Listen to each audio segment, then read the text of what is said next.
project in order to improve transparency, accountability in Nigeria. Yes, we are 3 in number that we're going to host this meeting, this town hall meeting. But before the remaining ones come on, so I'll just quickly start with the short presentation I have on this regard. So let me start by sharing my screen.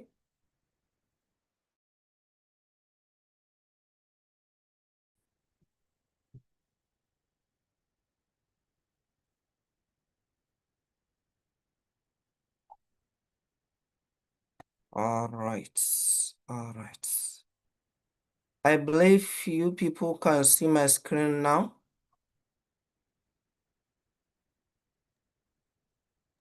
Yes, everybody else is muted.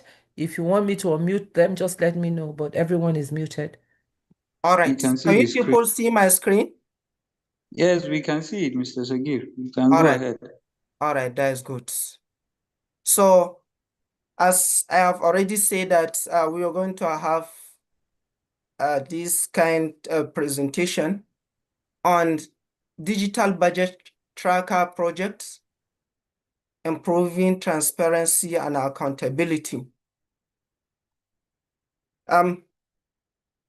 Looking at the topic,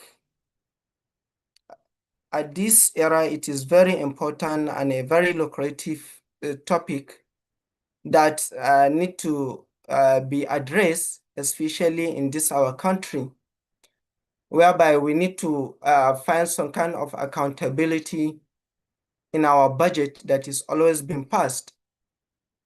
You people can believe me that if I ask a question, just a budget was passed recently, and did any of you have did any of you have the record of the budget, the full script of the budget? Maybe out of 100% is ideally to get 95% with this full script of the budget, which is very shameful for, especially for our teaming youths, and it's not proper. Going by presentation, let's look at the vision of this topic. Why? What is our vision specifically for bringing this topic? So the vision is, let's every naira be counted for. As far as the budget is being approved and the allocation is being given out for the specific project, that naira, a single naira, let it be counted. Let it be accounted for what is supposed to be done. That is it, to say every project that is being given in respect of that money should be completed. And that is our vision. That is our direction where we are heading to. So, on my next slide here, as an introduction, is the Nigerian context, a crisis of information. And I believe you people will trust me that yes, it is a crisis of information. As I just said, if I ask out of 100 people how many have the copy of this budget, believe me, almost 95%, or to say 98% will not be able to give you the copy. So going by this as a crisis of information, definitely we have this crisis of information, whereby there is what is known as a transparency gap. Here in Nigeria, you'll find a lot, the budget is being documented in 100 pages of PDFs. At the end, it will be buried in a dense. These documents will not be accessible to almost an average of citizens. even not even they are an ordinary citizen, even the legislators themselves, you find the issue, you get a lot of issue whereby majority of them, they don't have a full detail of the full detail of the budget that were being presented to them. In many cases, you find only a summary that is being passed to them. Just recently, I know one of our legislator, that is Dasuki here in Sokoto, representing Sokoto Townhall. He was accusing the saying that the budget is being what they synchronize for the budget is not what has been finally documented. So which means even themselves, the legislators themselves, they are not fully assured of what is being passed, what is being sent to them. Okay, let's move on. If you are talking about after the transparency gap, definitely we have this one. A lot of youth doesn't have access to the copy of the budget. Then we have what is known as an implementation deficit. The money has been released for the specific budget, or the budget has been released for the budget has been presented. You find a lot of ghost projects on it, a lot of abandoned projects midway due to the lack of local oversight. You find a lot of abandoned projects. This now just recall me during our, just like previously, almost like 2017 years back. I was part of Fadama Guys. That's a program that is being anchored by World Bank, which is known as Fadama Guys. That is Fadama Graduate Unemployed Youth Scheme.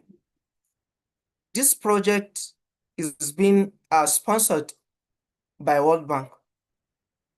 After selection, training, and everything, the World Bank decided to support the youth. I think we are like almost 200 in number here in Sokoto specifically. But the program, I think, is a whole nation. So after this, after we have been trained on the various skills in agriculture, through our profile, we have been credited with some Zoom amount of money, like is it 2,280,000 naira on our profile, because the World Bank facilitate the development of our profile individually. And our money was sent to us through our profile that yes, we have been credited so amount of money. But it is they implement the state, each state will now have a control on how that money will be withdrawn, how that money will be utilized by each and every beneficiary or participant. We have given that opportunity. So they open an account for us, a current account, in order for us to utilize that, to utilize the fund. But along the way, we are promised that the money will be given to us in 3 tranches. After all documentation, a very long, hard documentation, then later on we are credited with like 350,000, some of us 300, some of us 400, but the highest did not get up to 500,000 out of this 2,080,000, and that is the only amount that were given to us almost since 2017 to date. There is no anything called the second tranche or third tranche, which this one creates means a lot. It means a lot to us, because if say that we have this kind of projects on ground, definitely it will going to track the project and at the end give the feedback, return the feedback to the World Bank or something like that, file a petition or something like that. But at the end, that is how it goes. There's not any second tranche or third tranche to it. And believe me, a lot of this one is been out. My even worried about this implementation deficit. It's not even our local budget or our state budget, because whatever is the lapses, whatever is the gap, wherever you want to go and report, our leaders, they are the end points. Even though we have some specific agencies that's supposed to control that we're supposed to report to them, like EFCC, ICFC, or something like that, especially on this kind of issue. But a lot of accusation has been much on discussion that these agencies, they are being accused of being politicized, In fact, they're being publicized. So where are you going to report? If it is a state project that is being abandoned, no matter how, if you take it to the state government or something like that, at the end, that is how the petition or the file will be swept out, because they are the ruling leaders. Still, like on this implementation issue, if I could remember our last administration, our just last administration here in Sokoto, they tried to build a stadium in one area along the Kasarawa. And it's in fact, a project of millions of nairas has even almost reached like that kind 70 to 75% of completion. And I believe that government on that time, they have every capability to finish the project, but the project has been abandoned. Up till now, as I'm talking to you, the project has been abandoned. I myself, I bought a lot of piece of land there with the aim of investing, since we have a stadium there. So I went there buying a lot of land, almost like 2 to 3 hectares, in order to try and make some kind of investment into either properties or any kind of the business. I even started with the block industry. I dig a borehole there. In fact, I started with the block industry because I'm thinking that a lot of investors will be coming there to try and invest. Looking at the stadium is being built on that area, and is the area that is gradually developing. But almost 5 years now, almost getting to 5 years now, the project has been abandoned. And after that administration, the new administration came in now. They did not continue with that project. Very close to it, they now continue building almost like 500 houses.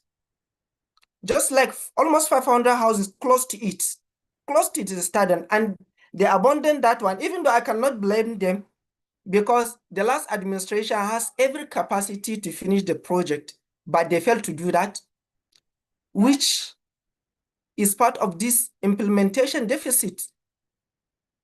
And now this government, this administration, they are building almost 500 houses there.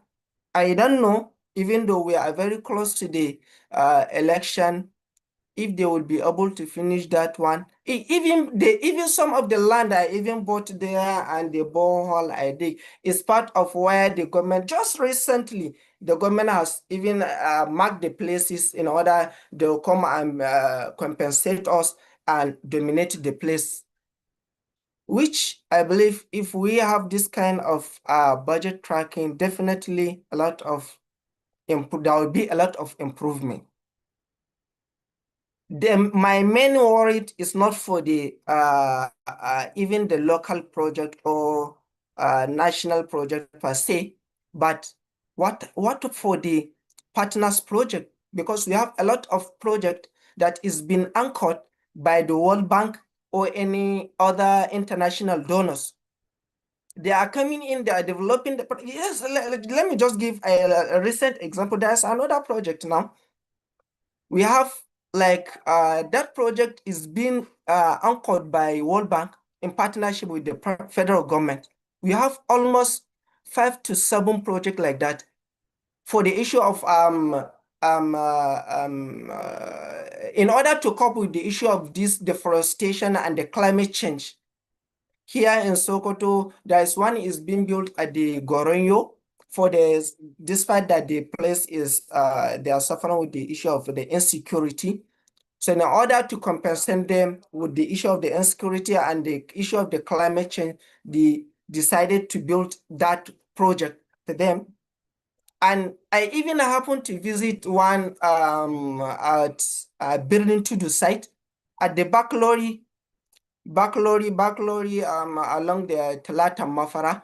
The moment you pass Talata Mafara, you are going to Birnin Tudu site. It is the area that we call Colony. That area will take you to the Jibia. It is a very terrible area, especially in the forms of the kidnappers. So the project has been approved to that site almost together with this Goronyo. I know for another one at Kanu, but believe me, this project, they are arranging almost 5 years now.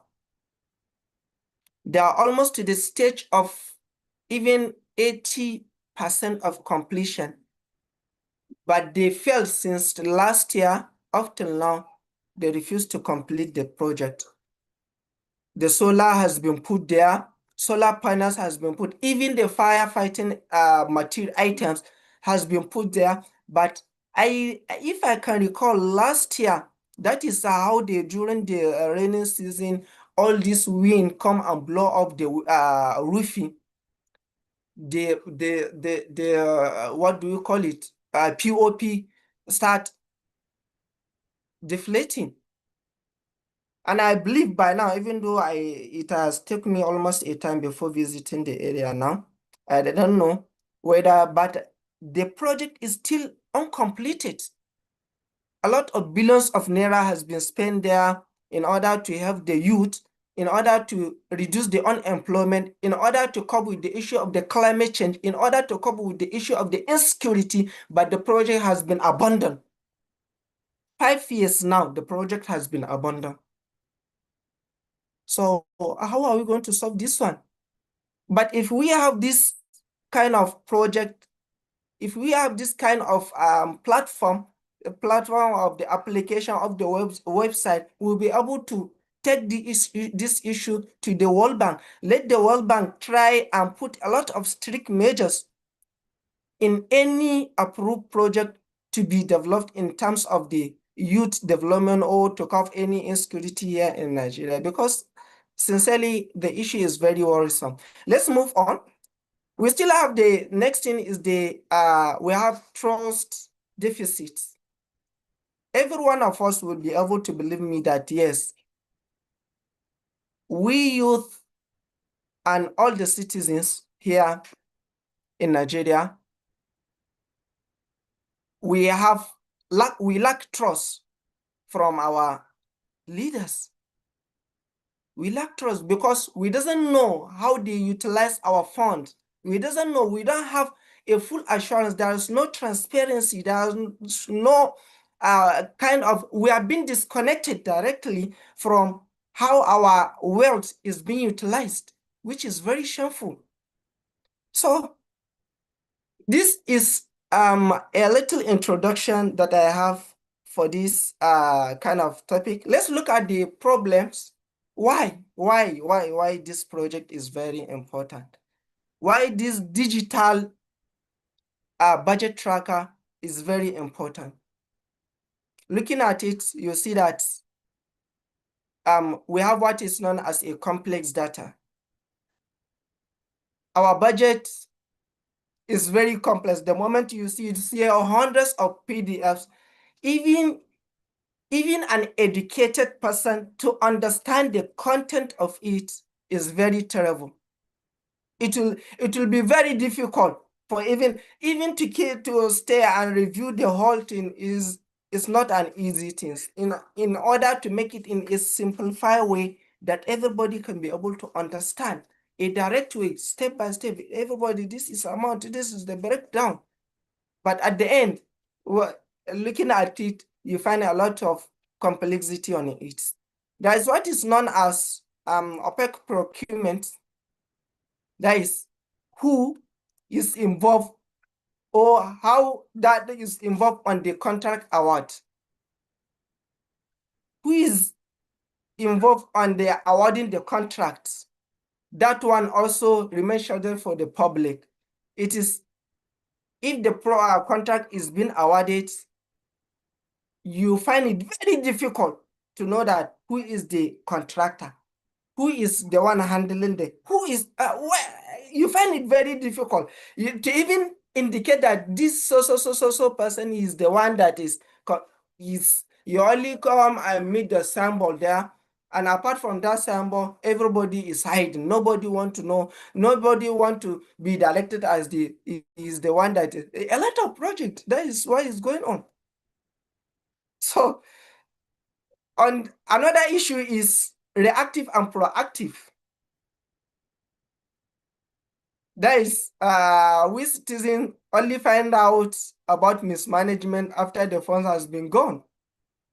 Just as the example I have given now, the stadium has been started, it has been abandoned.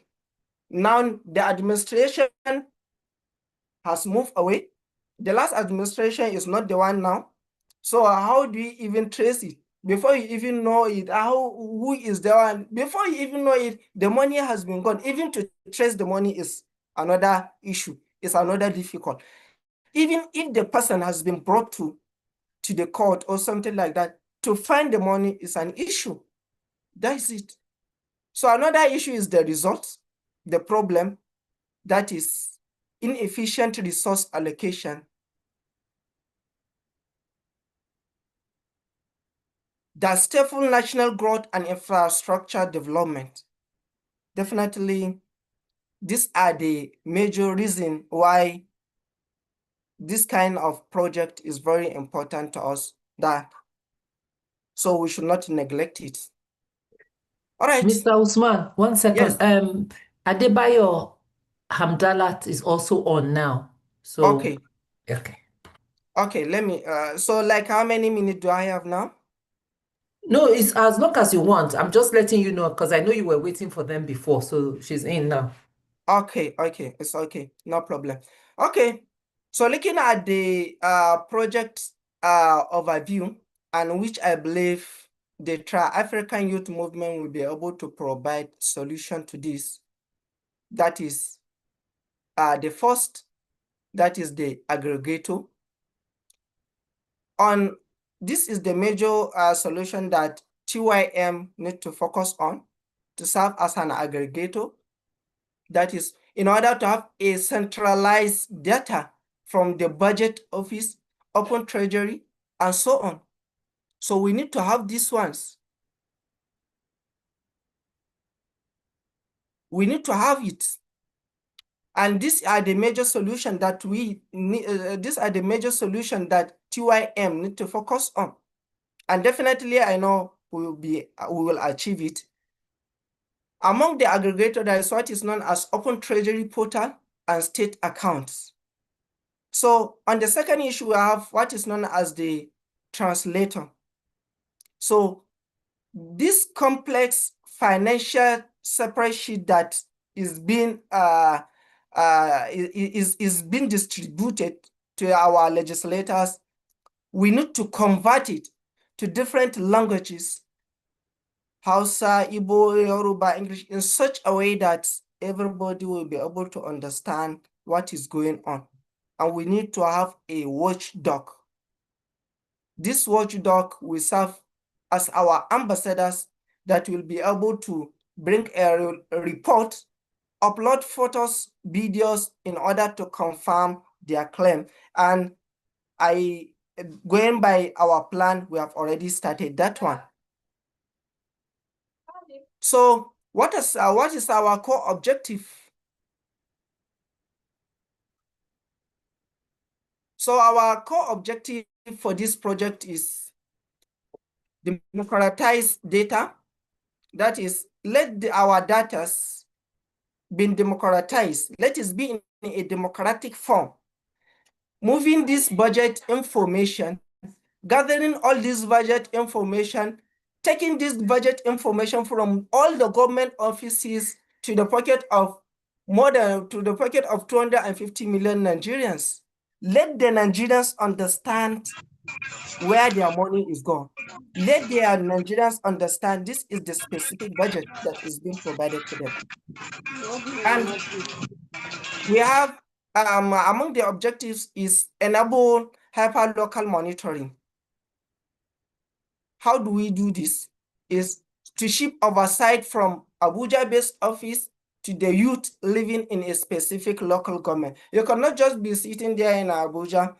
You drafted the budget, you submitted the budget, and it has been passed into the loan, and along the way from there will not be seen again. Or you are here in the Sokoto, you doesn't know what is happening in your local government, you doesn't know what is happening even in your poly unit or in your ward area. So we need to make our individual, our local government, our ward to understand this is what is going on. This is what is being brought down as their budget. So we need to have what is known as a drive data-led advocacy. And I can see that, yes, Abubakar, as our national youth coordinator, has already started that one. That is very good initiative, and definitely we're going to achieve it. Then institutional strengthening our agencies. So I have already discussed that one, especially this our institution. There are a lot of acquisition on them that they are more concentrated. They have been dominated by our politicians, and this narrative needs to be changed. So how do we succeed? If we want to achieve this kind of project, how do you succeed? The first one, we have to create what is known as innovative technical features.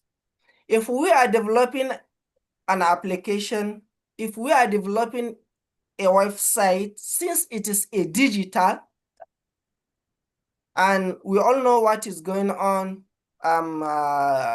based on our politicians now, if you try to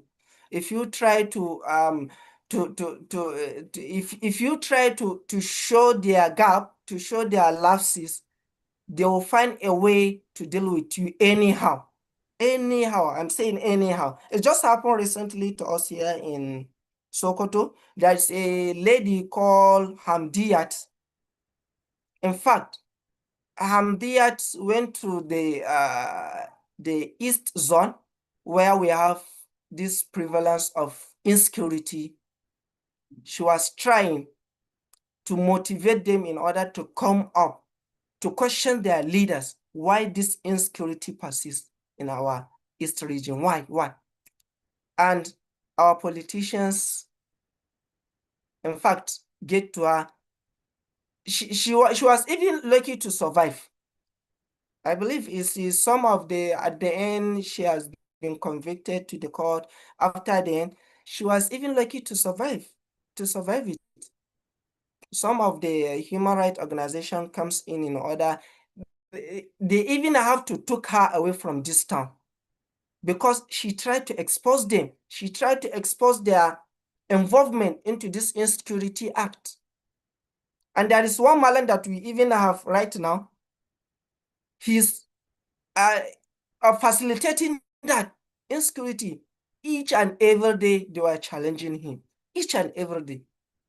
So, but with the help of this digital era, definitely I know that if we will be able to create a lot of this innovative technology, it will help us and set us anonymous in other way that a lot of report will be taken out.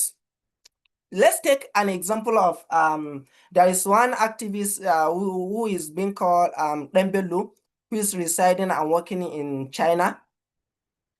If we can see, Dembelu is working in China, even though he normally used to come here in Nigeria, but he in fact, he facilitated a lot of gaps, a lot of abandoned projects by our state government. He facilitated through the social media. Where is he getting all those kind of report? He's getting it due to his agent. And due to that backup he has, definitely, if we have this kind of backup of these digital features, we're going to have a lot of report flowing through the application or through the website. These are the features. Let's look at them one by one. Let's on the feature of the application that we'll be going to build or the website, we need to have what is known as interactive dashboard.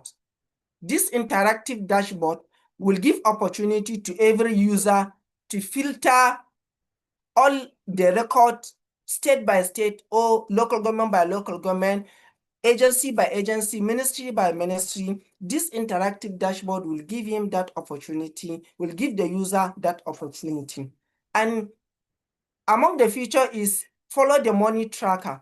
If we will be able to have a visual timeline that will show the flow from the allocation, when is this project has been allocated, when is the money has been released, the time, the utilization of this money. So definitely we'll be able to achieve it.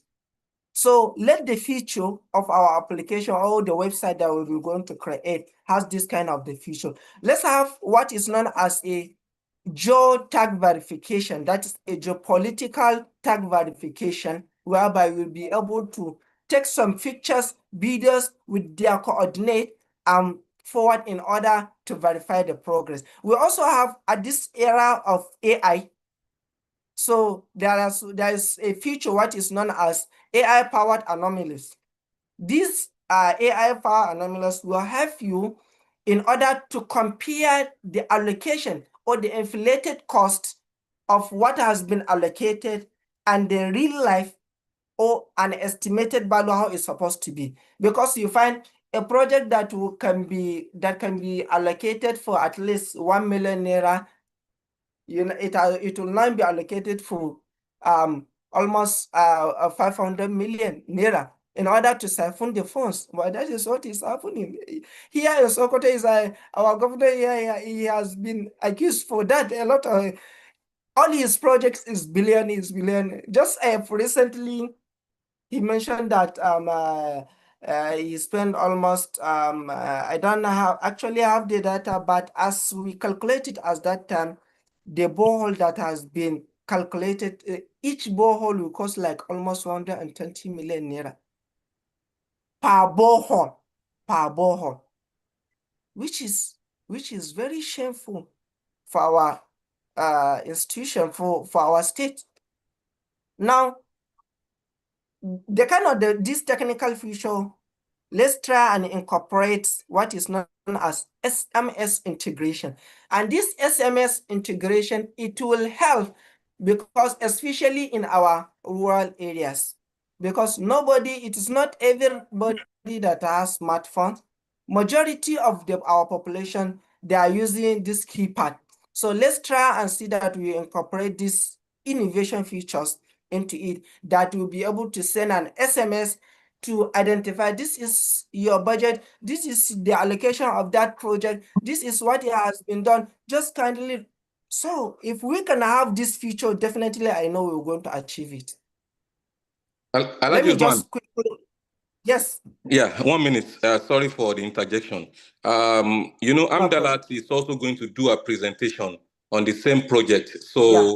And we don't want to take too much of our time. Okay. Like how many minutes do I have now? So maybe you can take like 1-2 minutes to round up because he also has a presentation as well. So we are now going to harmonize the two ideas later on. It's okay. It's okay. Yeah. No problem. Yeah, No thank you. problem. So yeah. So as I'm mentioning the features, how do we succeed this one? We have what is known as an operational workflow. And this operational workflow, it is something that will start from the inclusion, simplification, engagement, and how we report our data. And how do we implement it? I break this implementation into 4 parts. That is, the first part, we need to create what is the architecture.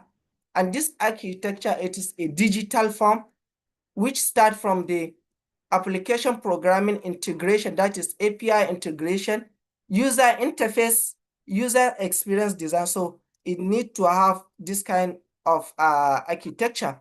And in phase 2, we need to have a pilot test of this one. Let's take a location, at least either in Sokoto, Abuja, Kaduna, or Kano, where we will test this application to see how accurate our data is being, how usability, how engagement this user, the application or the website will work on. Likewise, in phase 3, we can be able to come off what is known as the national scale-up, that we now took the whole state, that is 36 states. Then from there, we take what is known as impact evaluation. This one will take us at least almost from 6 months to a year to implement it, but definitely we'll be able to achieve it if we take it this form. So what is the advantage of this one, of this project? Definitely, when by this presentation, we'll understand that there is what is known as a grassroots reach. We'll be able to reach out to the grassroots level. And there will be what is known as a digital fluency. So many people will understand that, yes, a lot of information they are there on the digital, and they'll be able to reach out, understand, engage in a social media advocacy or something like that. We have what is known as neutrality. Let's try and be non-partisan. Let the platform be a non-partisan platform. Let us not support a so politician or a so party on it. From there, if we follow this hierarchy, definitely we're going to achieve it. We have what is the specific expectation, impact, and the success metric. So I divide this one into 3 terms. We have a short term, that is our expectation. In our short term, we'll be able to achieve at least 1 million active users that will be using our platform in order to identify or get information of our project. And this one will be able to make almost like 500 projects if we'll be able to make it in a yearly. And based on the medium, we'll be able, let's try and have at least 30% reduction on the abandoned project. And if we're going to take it as a long term, that one will be definitely a culture that every citizen will understand their money, their government, where their public funds is being gone there. So definitely we will have a challenge. Therefore, we need to prepare some mitigation, some control level aside, whereby there's a challenge, then we now apply our mitigation rule. Let me not take time. What do we need? We need a partners that will be able to take care of our technical expertise, search for funds that will be able to fund this application for the maintenance, development, and the maintenance of this application, because they are a digital form. They need maintenance always. So we have to be upgrading them. We have to be updating them to the recent version in such a way to be able to achieve what we want. And for our youth, we need to have an ambassador already. That one is on plan. The national coordinator and the rest of the team, they are doing that one. For our government, we need to have an open book whereby everybody will be able to go and get the necessary information that we are supposed to have. In conclusion, transparency is the first step toward prosperity. So definitely, if there is transparent system, we'll be able to, our development will be able to grow up. With the Tri-African Youth Movement Digital Budget Tracker, we are turning the light on so that corruption has nowhere to hide. Thank you all for listening. Thank you. So I think, Thank you. okay, you can go on, sir. Thank you very much. Yeah, thank you so much. Our very, very active secretary in the Northwest. Thank you so much. This is very, very brilliant. And even with the short notice, you were able to do this presentation. Thank you so much. We really appreciate that. Amdalat is going to come in now to explain about the partners' role, how we're going to partner with other stakeholders that are already doing some level of transparency, accountability in the Nigerian polity. So I hope Amdalat is ready now. Sagir has taken most of the time, so you just talk about the implementation. Thank you. Okay, good evening, everyone. Please, am I audible enough? Yes, you are. Yes, you are. You are. Okay, thank you very much. And thank you, Mr. Mohammed Sagir, for the wonderful presentation you just did. Come, let me try and share my screen. So Amdalat is our head of IT. She's based in Kaduna, and she is also part of the team that is developing the tracker, the TYM tracker technology. Thank you. Please, can you see my screen? Yes. Yes, we can. Okay, I will be as fast as possible because my colleague over here have explained most of the important and crucial stuff for this presentation today. Honestly speaking, our leaders have gone very comfortable with how things are done in the country. They are used to it, which is not supposed to be so because we don't hold them accountable enough. That's just the truth. My name is Adebayo Hamdalat Abiola, and today I would like to share more on how we can hold our government accountable. One of the problem we have regarding this accountability stuff is the complexity, like my colleagues say, complexity that comes with this data, with this national budget, how they are being presented. Imagine an average Nigeria already, like me and you, we already have our personal problem, we have our life problem, we have the bad governance, the bad road, bad electricity to focus on already. Then there is this plenty page of national budgets that somebody tend not to understand. I remember when we started this group newly, and I was discussing in Kaduna State with my colleague on how we should make research and get these documents and try to understand them so that we'll know what to point out to. To my surprise, when I made research and I saw those budgets, how they are being documented, I didn't even look at it for 2 minutes. I just have to leave the page because it was just too complex. I don't understand anything. And this results to billions of money being allocated to road, to school, to clinic, and yet our community remain unchanged. And this also leads to we not tracking the money that is being disbursed for all this. Since we don't understand the budget at the level that is being given to us, we tend not to track it because we don't understand it in the first place. And mind you, this money that we are talking about is national money. Me and you and every one of us here, we are entitled to this money. It's not as if some particular people have more rights over it. So we have to look for a way to break this loop of allocation without execution. That's the loophole we are looking forward to break. So this make me ask some of this question. I keep asking myself this question. What if every citizen could access budget data on their phone and they can understand, like it's easily accessible? If you give a child your phone and you go to this site, they can easily access this data and understand what it means. What if we can document every money that federal government say they spend from federal level up to local ward level? What if we can make this documentation possible?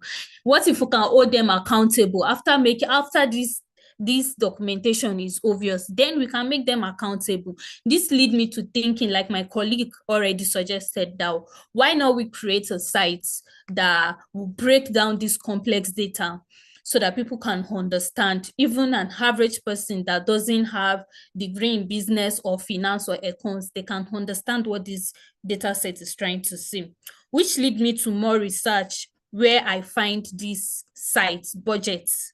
That's what this site does. They break down all this data into smaller chunks that every person, an average in Nigeria, will understand. Meeting to go and check out this site, budget.org. That's what it's done. It's break down all this complex data. In fact, the way it is, each year budget is being broken down, and you can see it through visual. Like the way they make the charts is very understandable, and you can still see your state's allocation. You can go down and see the local government too. So these sites have a lot of program under them, but I'll be talking about one of the program which piqued my interest most, which is this tracker. This tracker helps to track every project in the country that is being done from federal level to state level to local government level. So all you have to do with this tracker, they have the app too. You just go search your states, search your local government, and it will bring out all the projects that they are doing in your vicinity. Then you can see the money allocated to these projects, and you can see what they are doing. Are they doing what is said to be done online, or they just put something else online and they have absolutely different thing that they are doing on sites? So imagine every Nigerian, every youth. I know it's not everybody that have smartphone, but I can say a lot of our percentage, a lot of youth have smartphone. If we can carry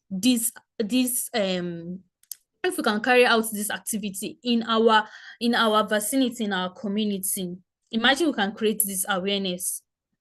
So if we use this, and this is not the only program they have the PHC too for the primary health sector, where you can go and rate your primary health sector on how good they are, how well are they attending to patients in your primary health care center.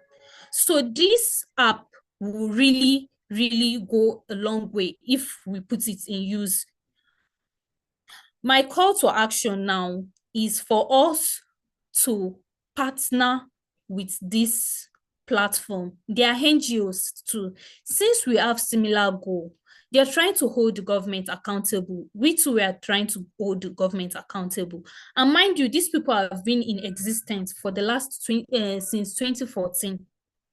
They've been in the game for a long time. They know how to access the data. Although in their sites too, they have some lapses whereby some data are not up to date, which I know that maybe they are finding it difficult to access those data, because I know the government will make it easy on them too. But if we have this kind of platform that we can partner with ourselves, it makes us more stronger, instead of trying to build our own site, which is going to take, as you can hear from my colleague, it said like 7 to 10 months to build. But since these people already have something visible that they are already working on, we can partner with them and be stronger and be able to hold our government accountable. The next thing is creating awareness. Most people don't know about this platform. I'm sure some of us here too don't know about this platform, that they exist. So we should try and create awareness. I was even surprised when I went to their Twitter page and I saw they have little followers. I was very shocked, and they have low engagement on their tweets. This is the kind of platform that every youth is supposed to be following. We should know about them so that we can call out on anything that is not going well. We can use such platform to call out our government if they are having enough engagement. So I urge us today to check out this site, download this app, and see how we can put them to use. This is my departing word. Democracy is not a spectatory sport. If you don't track the money, you can't demand service. That's just the honest truth. If we are not tracking this money, there is no way we'll say we want to hold our government accountable. Is when we know how this money are being disbursed from one stage to another, that's when we'll know how we're going to hold them accountable. Thank you very much for listening.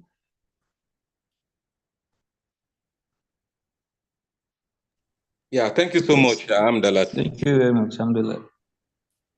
You're welcome. Thank you. Yeah. So the two of you have said it all.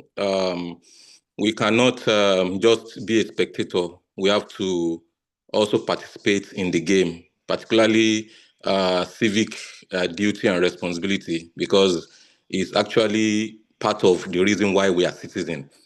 You know, they try and throw a lot of divisive tactics in our midst, ethnicity, religion, just to distract us. So we should make sure that we are focused. And that's why TYM is trying to create that awareness so that we can do better as a nation.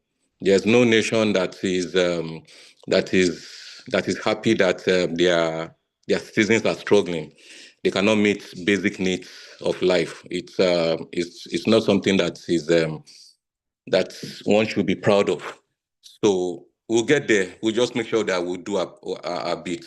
So if anybody has any question, we can just I think Alhaji Usman is the moderator, so you can check whoever is there to ask question or make a comment.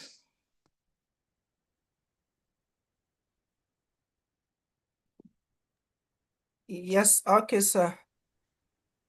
Let me see. Yes, I can see Abakar. Let me please let me just Okay, Mr. Usman, I want to really thank you very much for the wonderful presentation, you and Hamdalat. You know, from the beginning of Tri-Africa, when we were, running as a ALG, I drafted, a policy with regards to budget tracking. But God is so kind, the project I have invented at the ALG YM now has been, upgraded. So I'm very happy for that. Looking at the Nigerian context, when it comes to budget, implementation and what have you, that is where politicians steal money. We are all Nigerians, we know what is happening. Most importantly, when you look at the engineering aspect of construction, constructing roads and what have you, I've been opportune to, had conversation with some civil engineers. They told me what is happening, in the system. So, budget will be inflated, funds will be siphoned. And, the most funniest thing, you can have even Ponzi scheme construction, governor can, so many governors can collect money of constructing route, and maybe that road has been awarded a long time ago. So they will just collect the money and, eat it up. So I think this is a very good, initiative. And I will urge the Vice President and our national coordinator to, judge this case with the matter of urgency. Let us quickly have a dashboard, just like what we have requested earlier. When you look at the international context, as Estonia and Singapore, they are using this type of initiative. So when it comes to study and research, we can always go back to those countries for, for more knowledge and, experience to learn from them. But I want to add with regards to the, there is something I noticed that is missing. We need to have our TYM local oversight. people that, initially we told you every local government and wards we are going to have our officials. So these officials are not only going to supervise election. When it comes to budget, oversight of budget, we need to have TYM oversight, local oversight in our local government. So Usman, you should take note. You should add this particular stuff to your presentation. Local TYM, local oversight officials. People that will be oversight. They are going to look to be like supervising projects across all 774 local governments in Nigeria. It is going to reduce costs for us, and it is going to give individuals experience with regards to that, and it is going to help a patriotic citizen of a particular local government to hold his leaders accountable.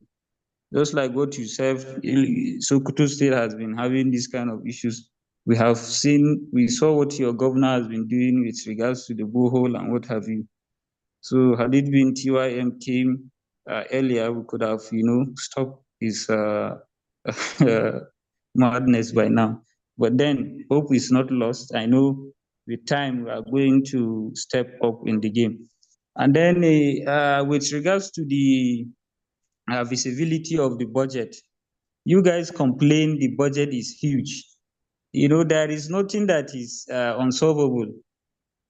We can segment all these data according to our importance. For example, when we say construction, people we are going to have people that will basically keep their attention on construction alone, and then we will have healthcare sector, and we have defense. So if we segment the data, we are going to study the budget carefully and provide the best means of studying them. Just like you said, an infographic information can be the best way to to analyze this budget. So it's a good one too. So my advice here, you should take note too. We are going to segment the budget, into the area of importance, health, defense, construction of roads, and what have you. We are going to have federal projects, state projects, and local government. If we segment this, budgets, in line with our area of importance, we are going to study it carefully. And no matter how much complex the budget is, we are going to study it at the end of the day. So these are my contribution. I hope you guys have taken note of what I've said. I will sincerely want to thank the leadership of ALG once again for giving us this opportunity. My ideas, even before we started this, I've been, interested in writing about good governance. So I've been posting a lot of things, but then I'll be visiting my, social media to come up with all these ideas I have coupled over time. And with time, I'll be pushing it to you guys, since you have necessary means and time to implement them. So thank you very much. I'm really proud of you, Hamdalat and Sagir. And this is the kind of members, we want to have in TYM. We really appreciate your indulgence. Thank you very much. Thank you. Yeah, Thank you, thank you. sir.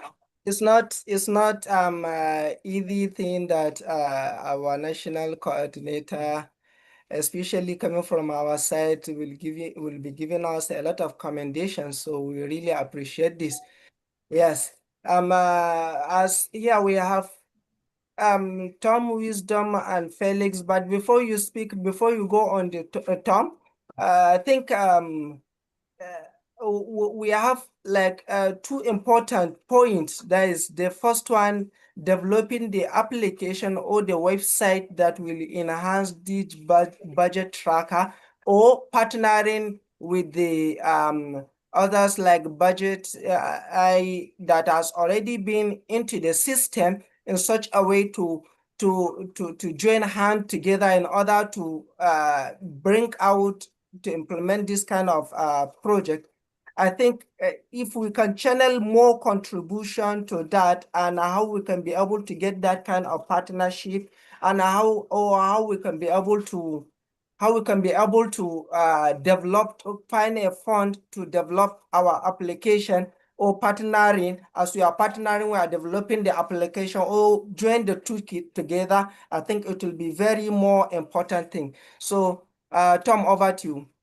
So before Tom speaks, let me lend my voice and speak to what you just said. I want to really congratulate Mohammed and Hamdalat. You guys did a phenomenal job. And to the youth, we are extremely, extremely proud of you. And I know we keep saying we are supporting you, and we will keep supporting you. The good news is we are already partners with Budget. There is a coalition, Trafficker Empowerment Foundation, your parents' organization is already in partnership with Budget and Center for Fiscal Transparency. So I would add Hamdalat and Mohammed to the group, because we have pilot projects that we are actually working on now in Lagos State, and TYM Ransom Kuti is also here. So to actually roll out this tracker and start to use it to track what is happening at the local government. So this is great. It's excellent that you are both on. I sent a message to Henry while this was going on, that I would like to add Mohammed and Hamdallah to the group, so that you are not reinventing the wheel. You are not starting from scratch. You are already in partnership with organizations and groups that are already doing this. And because there's also this group has other organizations involved, it will be an excellent opportunity for TYM to just hit the ground running and get the resources they need. This is excellent. Really, really proud of you. And I know that you're up to great, great, great things. So I'll add Hamdalat and Mohammed to the group right away, so that you can just get involved in what's already going on. The head of budget is also in that group. The head of the Fiscal Center for Transparency is also in that group. So you'll be able to liaise with them, and then we'll take it from there. Excellent. Thank you so much. And I also want to acknowledge Pastor Sonny, the first VP. He's also here. The MDC is here. So here to support what you're doing. So yes, over to you guys. Okay, thank you, Ma. Thank you. And all the protocols I highly observed. Thank you. And Mr. President just joined us. The Pastor Itwatu just joined us. So wow, that is good. Yes, so it's exciting to that have them good. all here. Really, really proud of what you guys are doing. I sent the YouTube link to the platform, and I think it's something that we'll listen to again. So you guys continue, and maybe we can give them an opportunity to speak, if that's okay with you guys. Yeah, that is good. That is good. So maybe let me attend to Tom and Kayode, so that we can give them a chance, so that they can quickly round up. I think it's okay. So Tom, all right. can Good you evening. just summarize everything in 1 minute, 1 to 2 minutes? Okay, I'll do just that. Good evening, everyone, and thanks for having me. All protocols duly observed. I had wanted to throw my emphasis on the need for partnering with the already existing platform when it comes to this budget tracking. However, Madam Jumoke has already done that. So at this point, I would just have to say that the team involved in bringing in this idea is a and a welcome development. Thanks, guys. For now, that's just all I would have to say. All right. Thank you, Tom. Thank you for this. Nelson? Nelson, are you there? Yes, I am. Good evening, everyone. Can you hear me, please? Can you hear me? Please, Yes. am I audible? Yes, all you right, are. all right. Okay. All protocols duly observed. I really want to commend the executives and every leader who has put in every strand of effort towards making this a reality. I want to say thank you. So I'll be very brief. It's just something I just want to put as an addition, and so that in the process of us building this movement and building these platforms, we won't skip. Yes, if there are platforms, if there are organizations likewise who have done such Sorry, things. Nelson. Do you want to introduce yourself? Is this the TYM Lagos director? Yes, I am. Yes, I am. Okay. Yeah, thank you. Thank you so much, sir. Thank you, sir.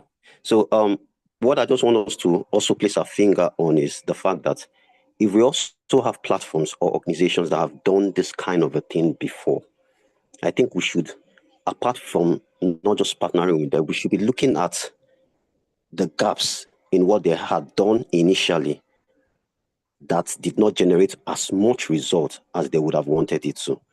While the second speaker was bringing her presentation, she made a valid point that I took note of, that when she went checking the social handles of these other platforms, they were not highly engaged. Meaning somehow, somewhere, the communication of what they were doing, or the sensitization of the need, the essence of what they were doing was not pronounced, right? So I think it is something I would also want us to pay attention to, so that we do not end up creating something or creating a platform and the people who should use it are not even aware of what it's all about and how to make use of it, right? So my emphasis is on, outside of building what it is we intend to, which is very, very important and very, very wonderful, we really have a core point on sensitization, civic awareness of this. Until people start seeing it as something that deals with their daily life, that's where we see most of the intended results we intend to achieve through it. So once again, thank you so much for the opportunity to share. All right, thank you. Thank you so much for this contribution, Nelson. Kayode and Felix, please, before you people speak, just give us some minutes. Let our leaders and elders of the house speak out. I believe due to some of their commitment, maybe they'll be a little bit, they'll be more engaged. So let them speak out so that we can move on. Madam Chumake, if you are around, please, can you kindly introduce them? Yes, Pastor Itwa, the president of Africa Empowerment Foundation and the father of the house, is here. So we'll yield the floor to him to speak. And then after him, we can have Pastor Sonny speak and Auntie Yemisi. Go ahead, sir. All right. Good evening, everyone. God bless you all. And I'm super happy and thankful and to some extent excited to be here. I get the news regularly of the energy, the enthusiasm, and the great work that you guys are doing. What really, really excites me is the commitment and the sense of responsibility and the willingness to do good, which is a fantastic thing. One of the things that's missing in our country, in our politics, and in our polity is the desire to do good, the willingness to do good, the willingness to serve the people. The other thing that I have noticed also is your request to make leaders accountable for what they do, which is also very, very commendable. But the truth of the matter is that the future is in your hands. Nigeria is in your hands, and Africa is definitely in your hands, okay? It may look like it came about through colonialism, But the Almighty that we serve had a bigger plan to put together 25% of the world's dark population together in one geographical space, to also put together resources that are unbelievable. We call them the treasures of darkness. That's what the Bible and the Holy Book says, treasures, hidden riches. So the work is enormous. What is missing is the African mindset, or if you like, the Nigerian mindset that does not think communally, does not think globally, does not think of coexistence and mutual benefit. So that's where we have to change our thinking. That's where we have to change our thinking. And our ethos, our vision is to transform Africa, not just Nigeria, transform Africa and make it the leading continent in the whole world. The way the Chinese have worked so hard and they have transformed their nation. When I was growing up, anything Chinese was considered inferior. But today, even Japan has had to go to China to see what they're doing there and how they have been able to ramp up and scale up in a very short time. And all that is stemmed from leadership and commitment. Leadership and commitment.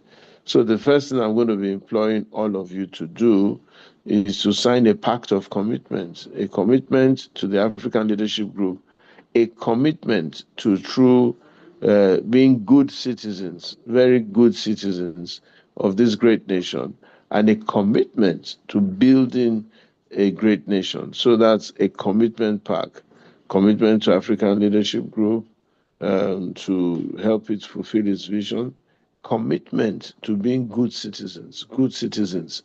That means obeying all the laws of the nation, including traffic lights, including spitting on the streets, including dropping paper, including declaring your assets, and so on and so forth. You have to have a strong and good community of people who will be hopefully blameless, okay, blameless. Then two, accountability of leadership, from councillor up to president. A lot of us focus too much on governors and presidency, but we have councillors, we have House of Assembly members, we have all manners of political activation at that level. But these people are getting away with right and wrong.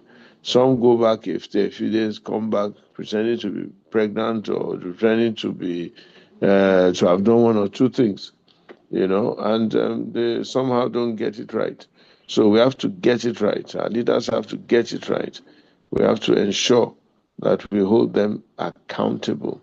What's the councillor doing? What's the House of Rep member doing? What's the senator doing? What's the local government chairman doing? And so on and so forth. We have to get them and put them on their toes.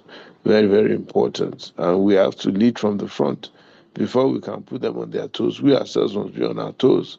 We must be great people, great leaders with discipline and forthrightness. Then we're looking at a leadership selection process. Who is going to be the next leader of Nigeria? It starts now. It starts from being participatory. It starts from being visionary. It starts from being strategic. So we want to have visionary, strategic people who will be able to take Nigeria forward.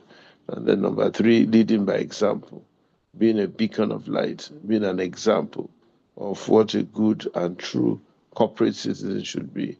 And therefore, having the moral discipline, but the moral gumption to be able to take certain decisions, not in our own best interest this time, but in the best interest of a great, truly great nation. Once again, let me thank you all for this privilege. I'm happy I was able to listen in today. I look forward to outcomes of all your deliberations, discussions, action points. Action points, anybody who knows me knows that I like to break things into what they call a Gantt chart, action points. What are you going to do on a daily basis to achieve your goal? And how do you evaluate what you have done and its effects on the people? So there must be action, not just talk. No, we must see action. We must see proof of concept. We must see proof of existence. We must see proof of ALG doing things such that very soon Without ALG, some people will not be able to take certain decisions anywhere in the world.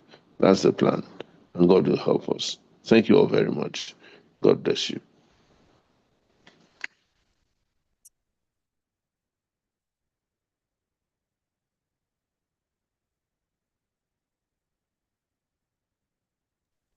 Madam Chimoke. Yeah, thank you so much, Pastor Itwa. My name is Henry Kentebe. I'm the national coordinator of the Tri-African Youth Movement. We want to really appreciate you for joining us and to speak to us. It's an honor, it's a privilege, and we hope that we'll continue to get your support, your prayers, and everything that we'll need to succeed. Thank you so much, sir.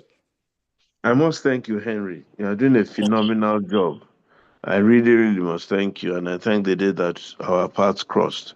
I think we are onto something really, really outstanding, and the Lord will put wind to our sails and fire to our bones. So God bless you. God bless you real good, Henry.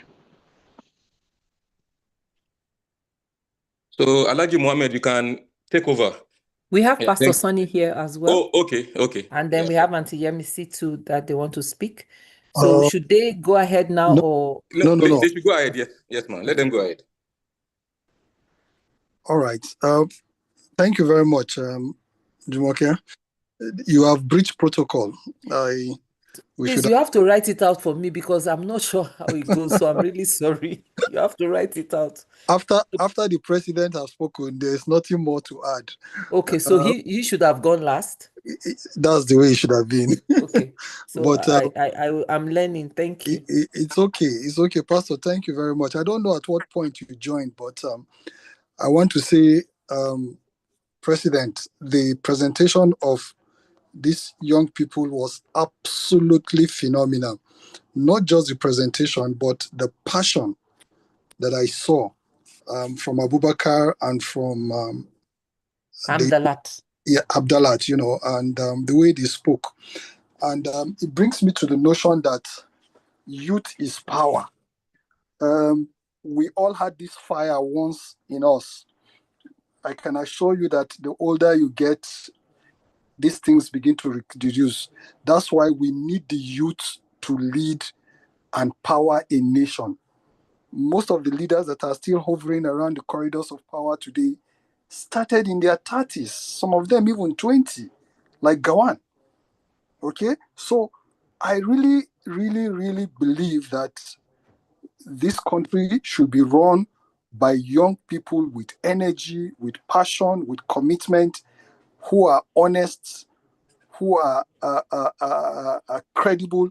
Like Pastor Itwa said, we must show that determination. And I will be talking, with Henry. And Henry, thank you, by the way, for the coordination of these young people that you are doing.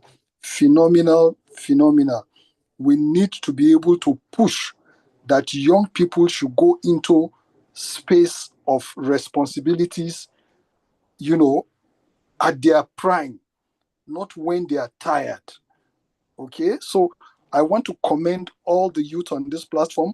My president has spoken, so I don't want to, speak more, but because I was here from almost the beginning, I had most of the presentation, and it was excellent, powerful. But like Jumoke said, some people are doing this already. Let's find a way to partner and take it down to the grassroots. And somebody else said, we must keep it alive. Engage. The platform must be active. People must be going there to see what is happening. How can we do that? So thank you very much for everything and for giving me the opportunity to speak to you. I really do appreciate all that you are doing. God bless.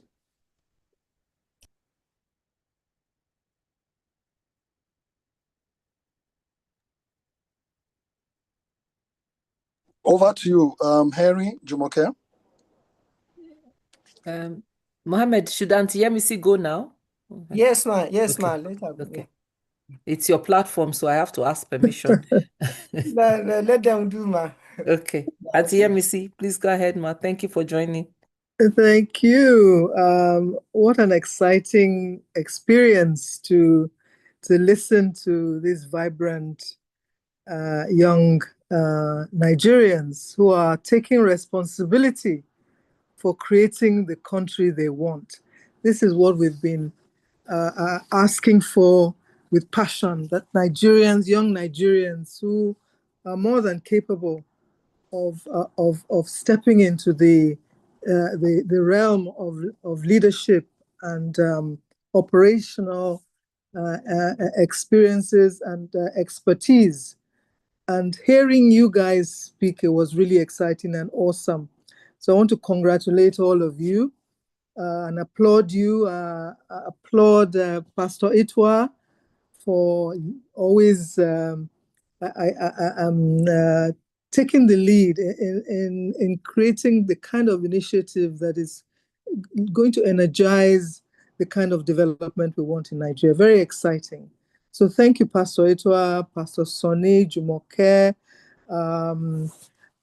Uncle Henry. Thank you, Uncle Henry Kingibe.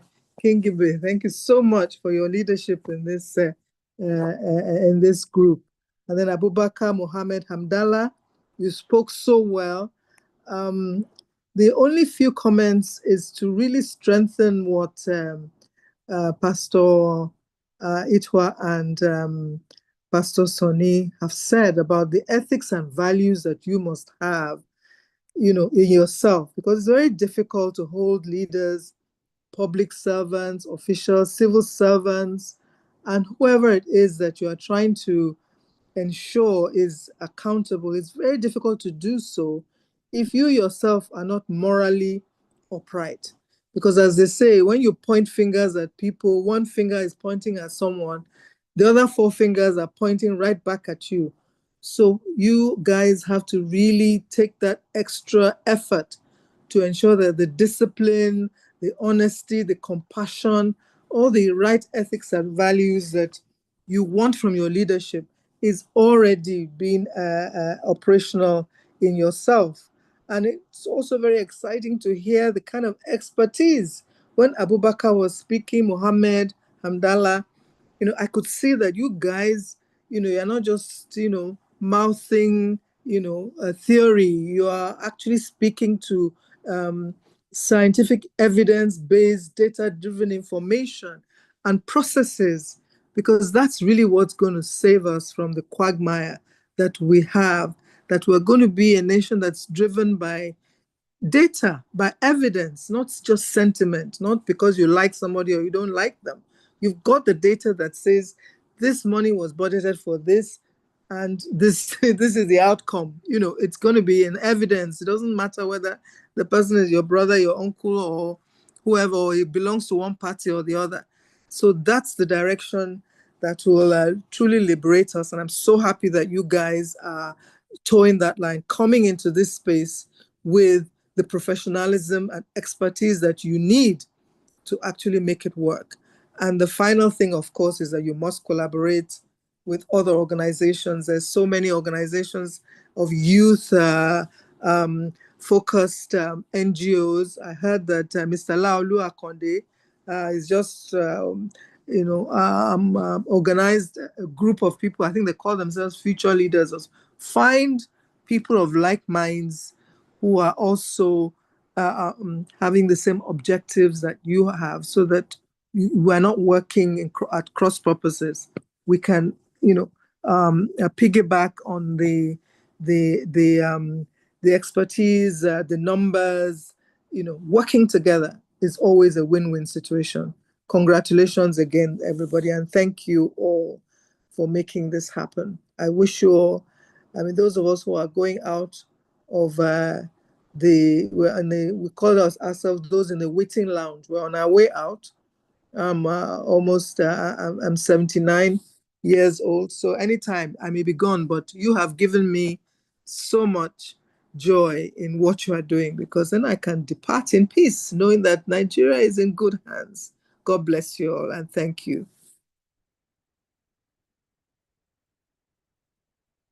Thank you very much, ma. Thank you so much, ma.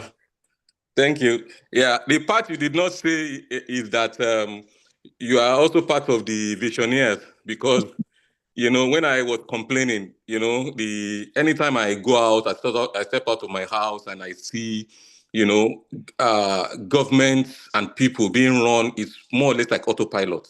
You don't need to wait for the ambulance. The ambulance will show up. You don't need to, the schools know what to do in terms of the infrastructure. You don't need to tell them. So, that is what I see every day. And, when you now flip the news, you check Nigeria, basic things are difficult for human beings to solve. So coming from that angle, I was always very passionate that why can't we just solve basic problems? But you encouraged me that instead of complaining, we should do something. So that advice that you gave, that is what it has produced today. So I want to thank us all for this Thank you. Thank you so being much. passionate and patriotic to our country. Yeah, thank you so much, man. God bless you all. Results of the after party. Yeah, so Mohammed and Abubakar, you can I check as also well. wish you long life. Yes, very important. And our has been raising his hand. Mr. Felix, you want to add one thing or the other? And after you, Mr. Kayode Oseni. Yeah, thank you. Thank you so much, sir. Thank you, distinguished leaders and our father in our midst. Thanks so much for the privilege. I don't have much to say again because everything has been said.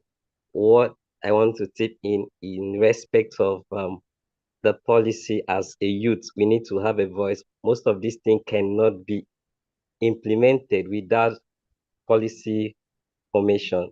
What I mean is that I was privileged to have a contract with health sector, and the morning they said that it must be double before they can pay me. I need to inflect the money that the federal government will divide it before it will reach me. So this thing has become a norm that you cannot do a project without them having a share of it. So let the youth help to gather the leaders' contact and information so that you can see how to influence them and tell them how to put this policy so that certain corruption can stop. Without having people in the political space, certain things cannot change. So that the mindset can change. Thank you so much.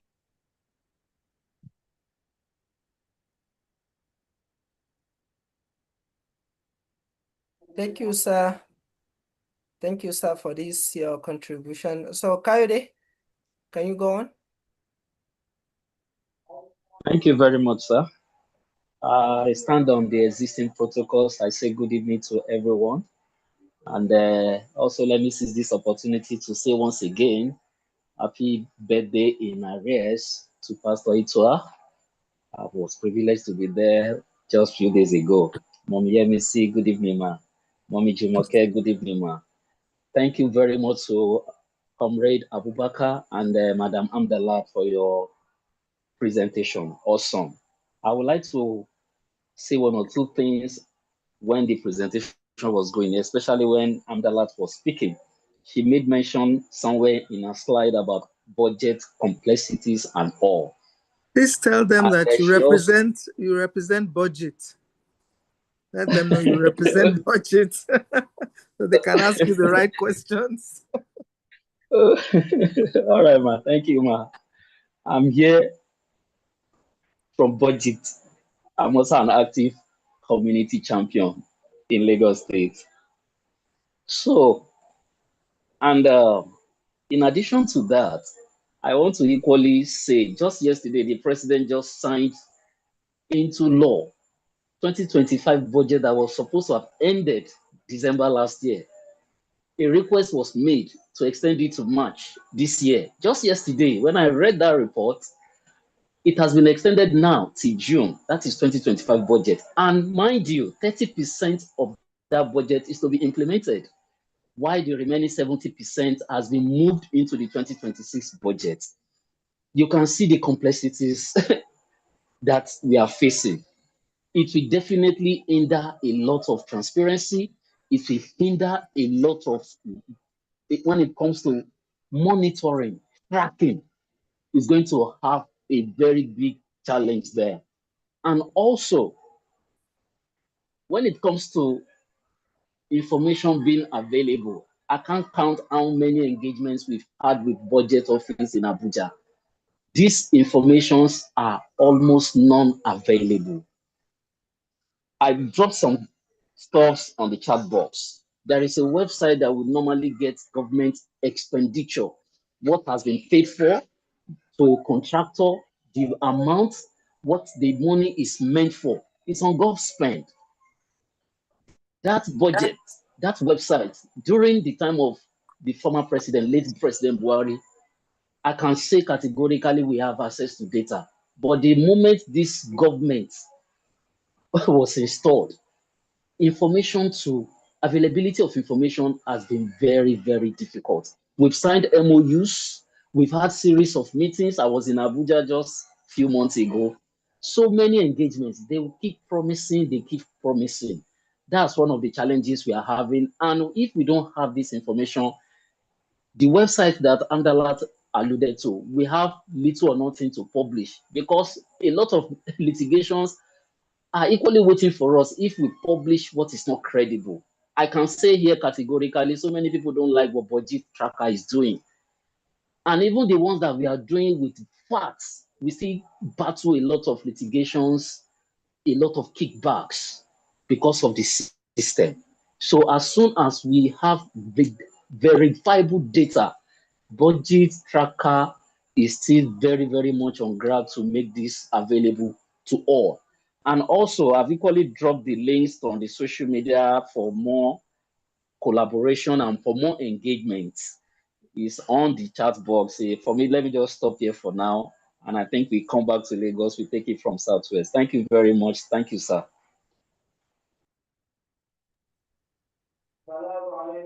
Thank you, Mr. Kayode. We really appreciate your presence here and your contribution. So nice meeting you, and we hope we will be able to work with you hands to hands in order to achieve the same goal. You are highly welcome, sir. By the grace of God, sir. Thank you very much, sir. Yes, you're highly welcome. So do we have anybody on ground that want to speak on?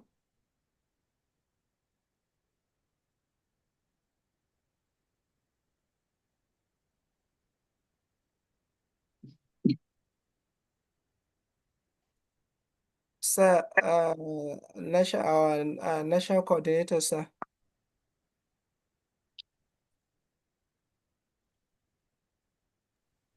I think it's national youth coordinator. Mr. Segi, can I? Okay, no. I'm referring to Can you, I sir. talk now? Yes. Before I realize the Abakar. So Abakar, you can go on. You can proceed, sir. Our national youth Hello. coordinator. Can I talk? Yes, sir. Okay, I was just trying to say, why not the Tri-Africa Youth Movement leadership should, or the foundation should partner with government. If we partner with government, are we not going to be getting data from them? You know, reliable data of budget and what have you, most especially the Senate and the reps. At the federal level, then the states, if we partner with state governments, and the State House of Reps, are we not going to be having reliable data with regards to what you said? I think since Mr. Kayode is around and he has a lot of experience on that one, being them on the budgeting, and I believe they have passed through this kind of issue. Maybe he can be able to make some contribution. Mr. Kayode? All right, sir. Thank you very much. For the federal government, to an extent, we have those websites that I've dropped on the chat box for us to, go there. I think currently the federal government, they've made some disbursements for some projects for 2025 till December. I can confirm that because we're already working on that. That is for constituency projects. That is the projects that are facilitated by our members of reps and senators respectively. Those that have been paid for, that is the 30% that is meant to be implemented. The ones that have been, the disbursement that has been made, we can find it on www.govspend.ng. That is government spending. That's what it means. It's directly from the Office of the Accountant General. That I can confirm. But when it comes to states, let me use Lagos State as an example. You can get it. I've not seen any. Let me put it that way. But what you can get is budget implementation reports. And I think it also speaks with nearly all the states, or let me say majority of the states. We can go to maybe the office of the budget office in our respective states to get the budget implementation reports. We are going to probably get the budget for each state. But when it comes to the full details, for example, you want to build a school, they can say, okay, you want to build 6 blocks of classroom with borehole, toilet, and what have you in Etiosa. Etiosa is a very large community in Lagos with no specific address, no specific location, but you will see money being disbursed. You will see, you will even go to the, probably maybe when you are traveling, you are likely to see the contractor already moved to site doing something. But when you go to the budget details, the timeline, you are likely not to see anything. At least I'm telling you what I know in Lagos. Currently, I just submitted a letter to the Ministry of Works in Lagos concerning some projects that are already ongoing. A lot of work is ongoing in Lagos, but when it comes to the details of those projects, you won't see it. And Lagos, if Lagos is like that, now begin to take, for example, what is likely to be happening in Kebbi, what is going to be happening in Abia, what is going to be happening in Taraba, Sokoto, name it. So I would like to suggest that we'll go to our various states through the budget office and probably the Ministry of Finance to request. I'm sure there's likely going to be a website to get those information. And in the absence of that, we can approach the office to get those details. And if they are not responding, we are equally mandated by law to place a request through Freedom of Information Act. We can write a letter that we need these details, and they are mandated within 7 days to reply. If they fail to, we can equally give a grace, maybe of another 7 days, because they can be busy, maybe they are entangled with one other engagement. After that window, then we are equally mandated by law to approach the courts. I think I would like to say that. Thank you. Thank you, sir. This is a lot of contribution I had. I admire some experience with you. So Abaka, our National Youth Coordinator. This is the kind of the challenges I know will definitely be facing when trying to get information from with the state media governments. organization. Yes, it's very terrible. It's very terrible. So Abraham. Thank you Abraham, so much, sir. All right. Can you hear me, sir? yes, we can hear you. All right. Thank you so much. What I wanted to ask is that from his experience is whether or not there is need for us to look for framework that make it mandatory for specific information such as the budget and even laws that are being passed to be made public. And why I ask this is because from what he said, sometimes we can all believe that it may not be easy for us to access these things. By the time it gets to that point where you have to take the government to court, of course, you know what that means, that it may even damage the existing relationship that the particular organization has with the government. And so, in order to prevent that, do you feel there is need for us to speak, to push for specific, for a legal framework that make it mandatory for such documents to be made available online, even without us having to go through all of those risks. Yeah, Abraham, please don't forget to introduce yourself so that we get to know ourselves better. So sorry, sir. My name is Abraham Olenake. I'm the director of National State Chapter. Thank you. Yeah, thank you so much. You are one of the very, very active and committed state leaders. Yeah, thank you so much for your service. Yeah, I also want to add, because just in the last 2 weeks, we've been having a communication week. And what that means is that we encourage all the states to gather data and information of politically exposed people in their state and local government, so that we can be writing them and we can demand some of this information that will be needed for development. So I want to ask Mr. Kayode that you said you can write to request information, and after 7 days you can issue a reminder. Is it legally binding that they have to respond to inquiry, financial information inquiry, or what are the requirements for them to make it mandatory for them to respond? You know, in terms of the Freedom of Information Bill. So we just need to know more so that it also guides us in our own accountability plan that we have for TYM. Yeah, thank you. Thank you very much, sir. Like the name of that act that was signed by President Goodluck Jonathan in 2011, and it is domesticated in all the states. It is a freedom of information request.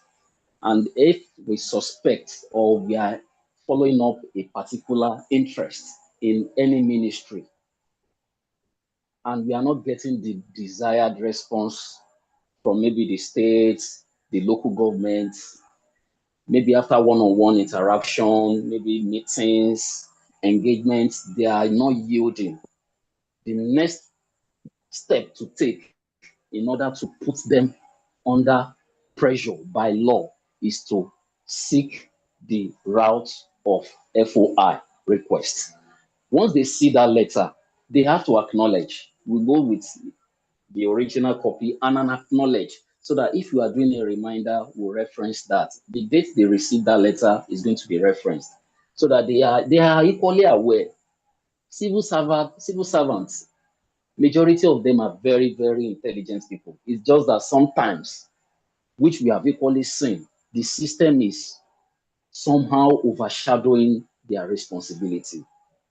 And I tell you, with what we have seen across states, in fact, when you are submitting those letters, they will be looking at you somehow. They already know that something is at stake. And it doesn't need to be, even an individual can write an FOI. It doesn't need to be something, you understand. Even an individual, I can put my name on if a concrete paper and put my name there or my community that I represent, and I will sign it, and I need a request about this primary healthcare center because there are funds available. So what are they doing with these funds? So what we all just make sure we are writing to the appropriate agency, and the details of what we are looking at is very detailed. If not, they are likely to trash it, or it might not get the desired response. And also, we need to put our correspondence, our email and phone number for them to either revert electronically or revert by phone call. Either of these is also very, very essential. And the subject of that, our request, must be very simple and concise, so that when they are equally treating it, they will respond accordingly. Thank you, sir. Mr. Kayode, please, can I add some little contribution. I don't know whether you can Go ahead, sir. answer this one, please. Go ahead, sir. Hello. Yes, sir. You can go I ahead, want sir. to talk with regards to the dashboard. Our dashboard, we want to, come up with like a website where we are going to be posting all the data of budgets from federal to state Yes, or sir. local government. How do you think Yes, sir. that is going to be, viable in the movement like this? And how are we going to achieve, the processing and the completion of this project? It's okay. The thing is, since it's still a platform or a website that is still in process, I'm sure a lot of things will go into it. Is it going to be a single website that is going to house the states and local governments? Or is it going to be one for states, one for federal, and one for local governments? All this needs to be looked at because, believe you me, it's going to be heavy. If at all, it's going to be a single website that is going to house the states across the federation and the 774 local governments. Is going to be very heavy. And we're equally looking at some communities that are not tech savvy to be able to access. So these are some of the things we equally need to consider. But until we have that website ready, and we equally going to go into test run, pilot stage to see what and what, then we'll now begin to either add or remove. But during the presentation, so many stuff have been said that the ones that are already in existence, we can equally look at it and see if any is lacking in the already existing through collaboration with budgets and other platforms. Then we can begin to look at that and also integrate it into what we are looking at. But believe you me, it cannot be too much. It can't be too much. It can't. It's still geared towards transparency, accountability, and good governance. That is key. Thank you, sir. I hope I've been able to answer this. Yes, thank you very much. I really appreciate your You're welcome, this. sir. Thank you. You're welcome, sir. Thank So you, we, sir, Mr. Kayode. we have Mr. Feromi Akinleye. Thank you, sir. Want to ask a question or a comment? Good evening, sir. Thank you. But I don't know, am I audible enough? Yes, yes. Okay, thank you very much, sir, for the privilege. I'm grateful. Akinleye Feromi Samuel is my name. I'm from Akinyele local government in Ibadan. I'm from Oyo State, and I'm the interim state coordinator for Oyo State. I want to appreciate everyone for their submission. Firstly, for the privilege given to be able to, to be here. It's not taken for granted. From the president to the vice president to the national coordinator to every stakeholders and the elders in our midst, I say thank you for your wonderful submission.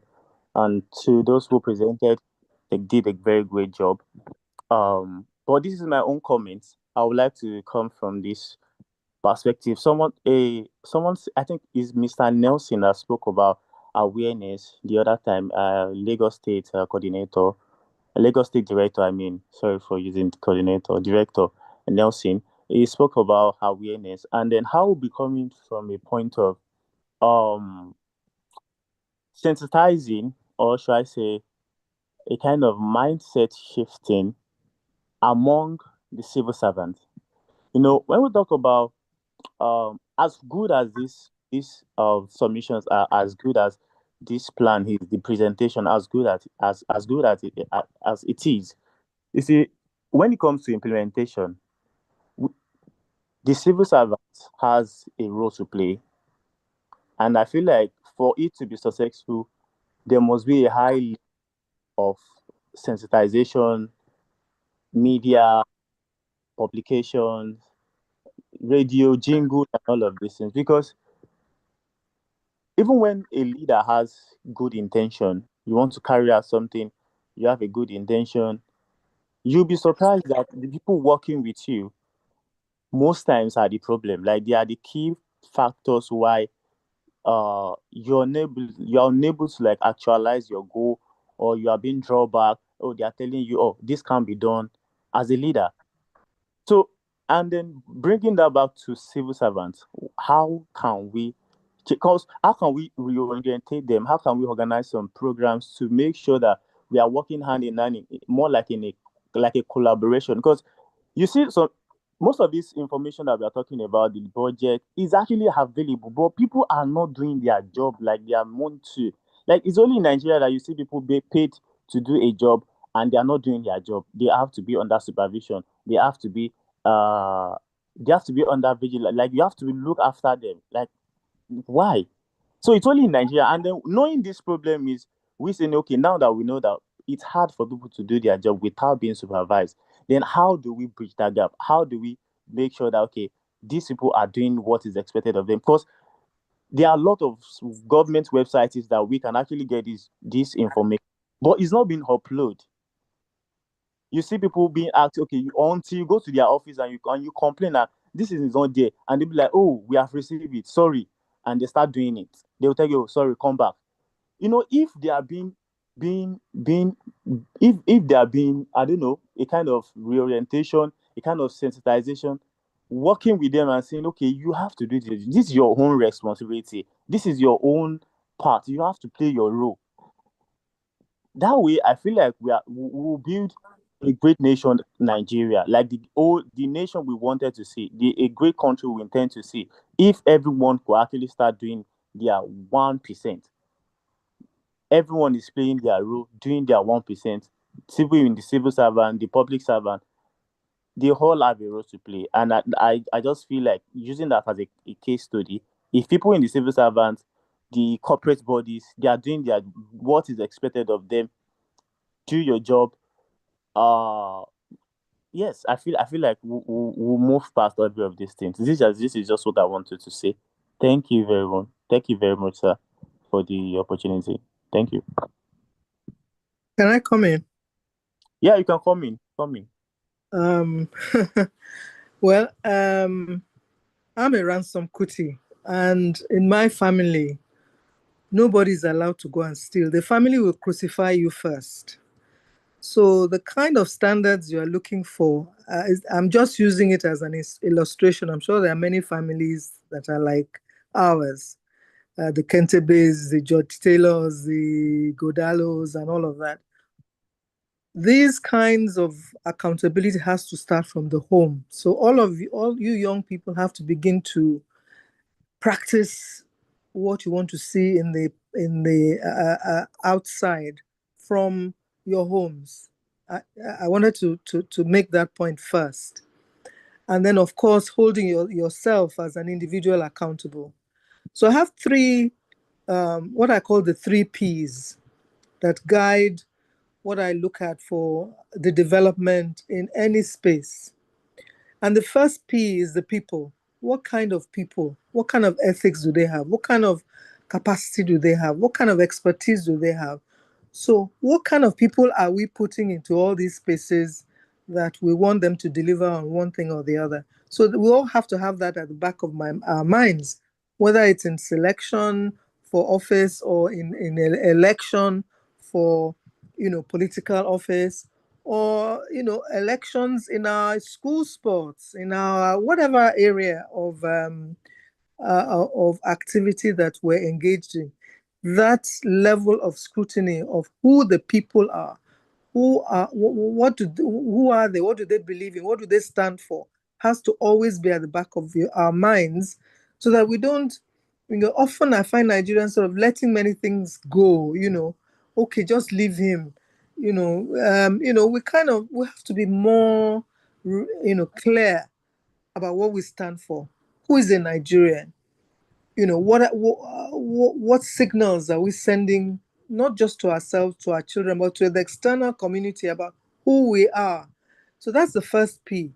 The second P is the processes. What are the processes and systems that we're putting in place? Like the gentleman said, you want to access information. What is the process for getting that information to whether it's a website or to somebody, you write a letter to a ministry, who's responsible? What is the process for responding to the citizen that is requesting for information? So we have to scrutinize those steps, step by step, sort of standard operating procedures that is available, just as in the private sector. Private sector does not succeed or make money unless it has good processes in place, that it makes sure somebody is controlling it and make sure there's compliance.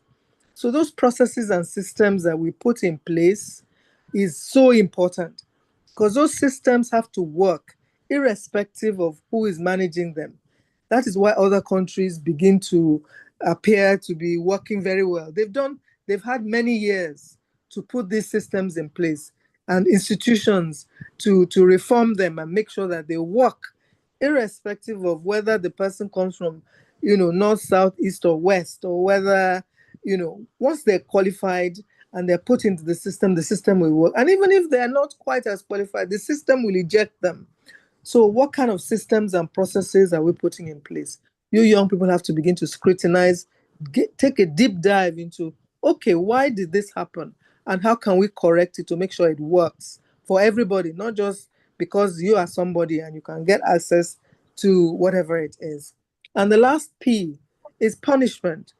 What are the accountability and transparency systems that are in place to make sure that if you are a person that is not doing the right thing, if you are operating a system and you are not, behaving as the system requires you to behave, there's consequences, there's punishment. You either lose the job or, you are sent to jail. Somebody's going to come and arrest you, because the only reason people don't behave in the way, it appears our own people behave is because in those places there's consequence. You don't get the 11th commandment, that shall not be caught. Once they catch you, they don't care whether you are prince, emir, whatever. Look at what's happening to the brother of King Charles, Prince Andrew. He has been stripped of all his royal whatever. They've stuck him in some little cottage somewhere, and he's going to face the justice system. So those are the three things I want you to always keep in the back of your mind. Who are the people operating these things? What are the processes and the systems in place to make sure they operate efficiently? And what are the consequences if they do not? I just wanted to chip that in so that you don't complain too much about somebody not doing something. You go behind why they're not doing it, and then you advocate for change so that they can do it better. Thank you. I just wanted to chip that in. Thank you. Thank you very much, ma'am. If I can just also add, we have one of our elders here, King Charles from the diaspora. He's the CEO of Nigeria Diaspora for NDFC Collaboration for Change. So he's a strategic partner as well. And I wanted to also respond, and thank you, Auntie, for those comments. I want to respond to Feromi, just like Auntie said, and this is where we can develop jingles, we can develop skits that we can use to promote civic awareness and responsibility. So we know the problem, we have the solution. You guys have the intelligence, and you have, the ability to do it. So what do you need? What are the resources you need to be able to do this? And then you have your social media. There's campaign, whether we now translate it into different languages. These things go viral. There's so many things on Instagram now. So let's think about how we can use those tools at our disposal to begin to sensitize people. I want to also speak to Hamdalat behind the scene, where we can have these trainings. We can package trainings. I was talking to King Charles about we have so many civic awareness training that we developed at the MEC taught one class. We have the Youth Leadership for Governance Development Program going on now. How can we replicate that, put those into training videos that can be accessible on demand so that everybody has access to it? because right now it's capital intensive to train just a few people. But if we're able to translate this training materials into videos on demand, everyone has access to it. And before you know it, well, maybe not the whole population, but a strong population of the youth are empowered with the right information. So those are some of the things I would like to suggest. You guys are doing phenomenal work. You're doing great. And, and I'm just so excited that, they keep saying you're leaders of tomorrow, but you're already leading today. You are not waiting Yes. for tomorrow to lead. You are leaders of today. You are doing that today. And I just can't wait to see. I think the next few months, I can't wait to see what's going to happen in June or even December. So I'm really very excited as the energy that you guys have. So King Charles, I don't know if you have any thing to share, and we really look forward to partnering with your organization in the diaspora to bring Nigerian youths into this movement as well. I know King Henry is working on that, but we need the ones in the US, we need the ones in the UK, we need Nigerian youths all over the world to join this movement, because they can also help influence change from outside, just like we are doing. Thank you. Well, thank you, Queen Jumoke, Madam Jumoke, Madam Yemisi, Pastor Itwa, and Pastor, I don't see the other pastor now, but I think, as they say in any Nigeria gathering, standing on all existing protocols. I came to just listen because I saw the postings from Jumoke, and as a supporter of this effort, I wanted to come and hear what is going on. Unfortunately, I came at a time when the presentation was over, but based on what I've heard, it looks like everything is going very well. But I will say that when I heard Kayode talk about how easier it was in the previous administration to get information, that was a little bit traumatic. That's against all what we have been hearing from people, that this thing is out there now. You can see it. You can locate it. I mean, they are sharing information. The current government, that is. And when he talked about the fact that the money that has already been spent in the previous budget was just being approved, I think for anybody that really thinks about functional and effective systems, that's a heartbreaker. Should not be happening. Meaning that we'll be spending money that we did not have. It now makes sense why they are borrowing so much, probably to cover their tracks. But that being I mean, that's already here. But I think everybody is aware there's a lot of inconsistency with this present regime. There's a lot of bad stuff going on, but it's very encouraging to see young people like this wanting to do what is right. I scrolled through the list of people attending when it was at its peak. The diversity alone was encouraging. I'm going by the name, so I know names in Nigeria can be deceiving, but I think I can say that there's a combination of not just one geographical location or region in Nigeria attending. Even from hearing some of the conversations, I can tell that Nigeria is represented. I think that's encouraging. So I'll just say thank you guys for what you are doing. Keep up the good work, and like Miss Kuti said, Nigeria, the future can be brighter. It looks like it's bright right now, but I think with the efforts that you all are, what you are building, can make Nigeria better, and hope can grow. And so please don't get discouraged, because obviously you are going to come against systems that will want to frustrate you. But if you keep your eyes on your goal, keep your eyes on the prize, and recognize that you are doing it not just for your generation, but for the generation coming after you, I think that can be your motivation, even when you're not getting a whole lot of money, because in the end, that is what is going to determine those who fall by the wayside and those who continue on the journey. And like Ms. Yemisi says she's close to 80, but We see somebody who was almost older than her running for the president of the US 2 years ago. And in fact, the person there now is older than her a little bit. So I think nobody can tell. If you don't tell them what your age is, we all think that you're in your 50s. So you must have done a very good job. Well, thank you all. Thank you very much. Keep up the good work, young people. Yeah, And thank you. please continue to recruit as many. You need the numbers. You need large numbers. You need to get as many young people as possible involved in this program. We need to be hearing you all over the place, everywhere you go, like MTN.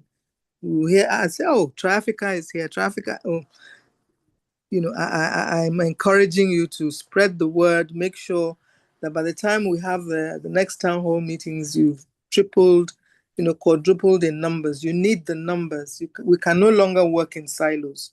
We need to have as many people on board so that when those who are coming from this negative angle, they just see the the massive numbers that they have to deal with. They will know they have a challenge on their hands, and we would just by that we can win with the numbers. So please go out and recruit as many people to be part of this movement. Thank you. Thank you. And I just want to acknowledge Henry, my brother. I think you found your home. That's wonderful. I know you will do great things. I know you have a lot of passion for the goodness of Nigeria, and that is great. Yeah, thank you so much, sir. We call him Henry the King now. He's no longer Henry King, Henry the King. Okay. All right. Well Yeah, done. I just missed my line of thought, but I was trying to contribute to the how human beings decide to portray.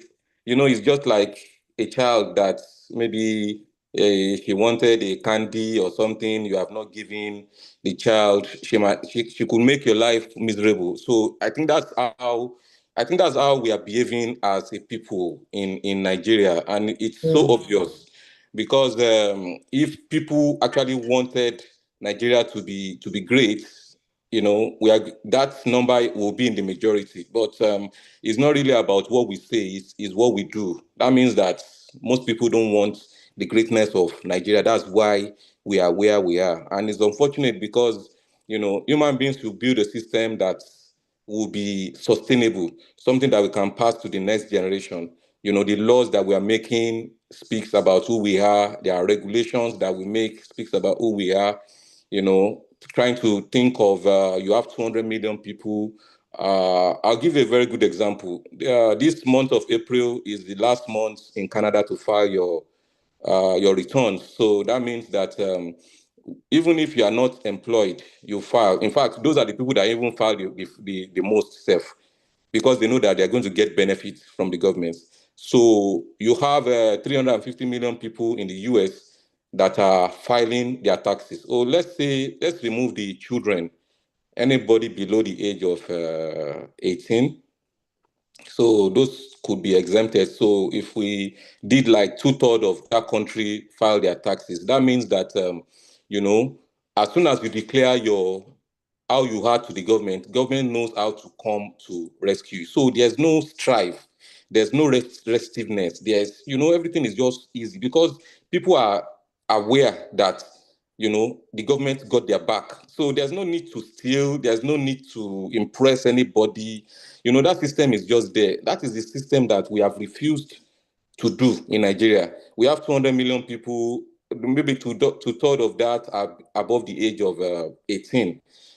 So that means 150. By the time we could do, depending on what we want, we can do any month to everybody file their return. You are sure that, but that is what is called voluntary compliance in regulation, because you don't need to pursue anybody to do what they are supposed to do. It's voluntary, and when people get benefit from something, you don't need to police anybody. Everything is just easy, and there won't be any Boko Haram because you know that the government have got your back. You can complain to your state government.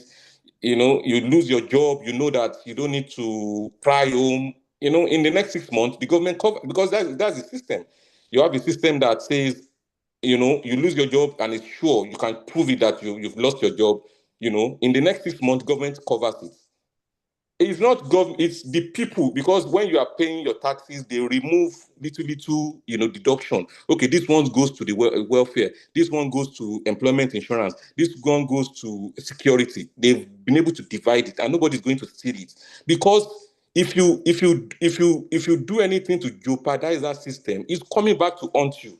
So everybody's working that, okay, when I retire, there's no problem, because we've built a system that's going to cover for me when I'm not able to do anything again.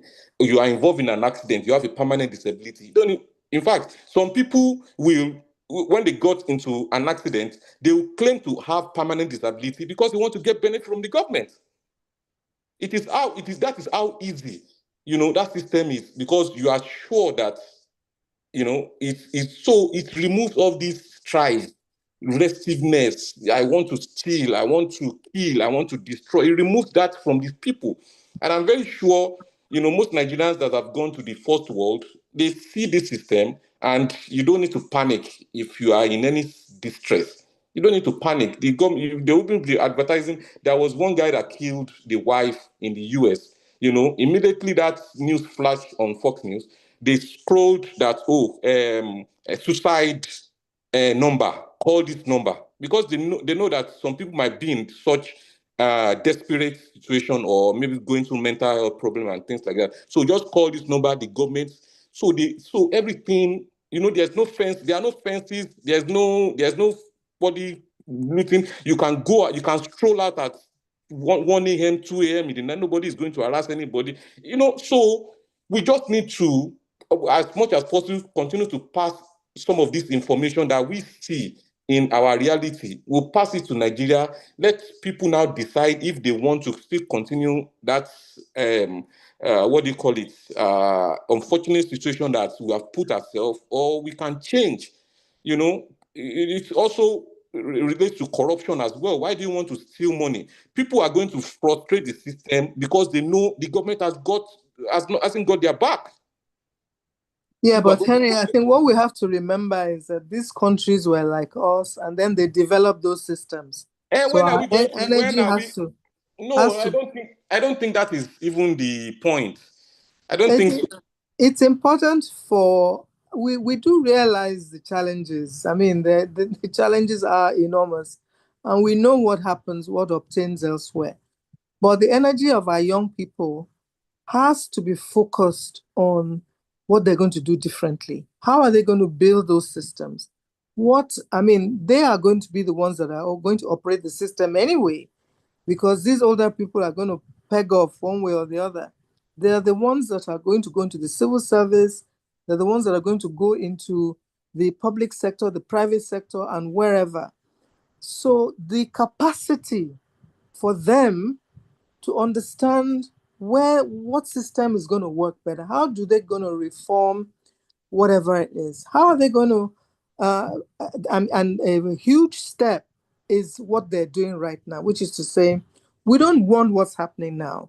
We're resisting the dysfunction in the system.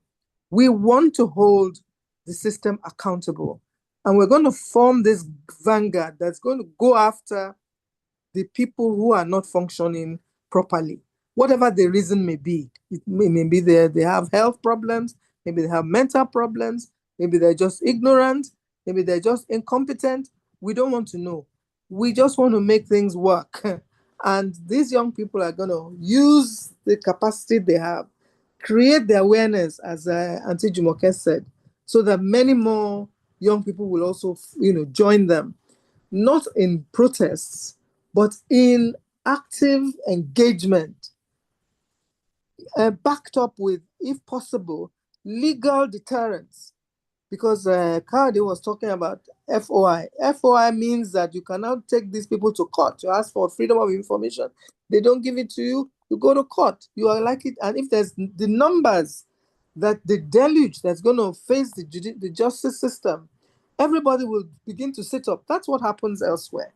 When they realize that the jig is up, these people are not going to agree anymore, and they're not going to just, have a protest and then they go home and then nothing happens. No. They're going to systematically challenge the status quo until it changes. And they're not going to give these people who have used this divide and rule tactics to separate them or, lock some people up. No. This young generation is saying we were smarter than that. We have better tools to engage you and make sure some of you are locked up, and that by the time we get there, we are the ones who are going to occupy this space. It's going to be a different ball game altogether. And gradually, in that kind of, evolutionary process, Nigeria will change. I mean, it's not going to take a long time because we were a people that were able to govern ourselves properly in the past. We were a people that were honest. We were a people who were creative and had the kind of reputation. And like I keep telling young people, Africa is the cradle of mankind. It's not just about Nigeria. It's about the whole African race. We have lost the knowledge of who we are. We were the cradle, the first human beings that walked the earth. We had the power, the courage, and the capacity to subjugate the earth and to live in the kind of conditions that people around today cannot even believe. We were the brave, we were the courageous, we were those who had the initiative. We're the ones who discovered the very first kind of scientific and creative and technologically relevant tools to manage the human existence through the millennia. Where have we lost that knowledge? So young people must realize that it's a renaissance. It is a reimagining of the African spirit, the African soul. And that partnership has to be not just in Nigeria, but across Africa, to also our partners in the diaspora, in the Canada, in the US and whoever. So we tell those who came after us, who are now leading in the world arena at the moment, who we really are. And that's what we want from these young people. It's not limited. It's not going to be limited to just holding each other accountable. That's just part of the process.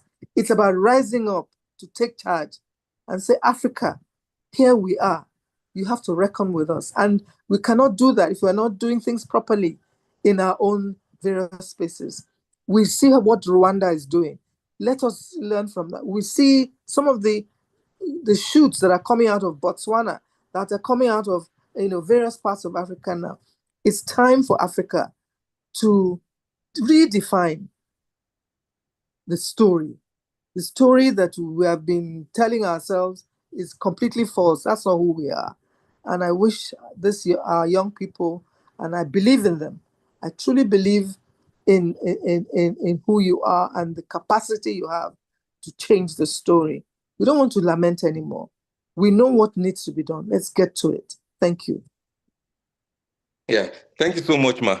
Yeah, what I wanted to say before was that I wanted to respond to Dr. Charles when I think he said he was he checked the people here and it's diverse. It's actually, that is actually Tri-Africa because we have executive councils in all the states in Nigeria. We've been able to set that up, even though the youths are sometimes distracted.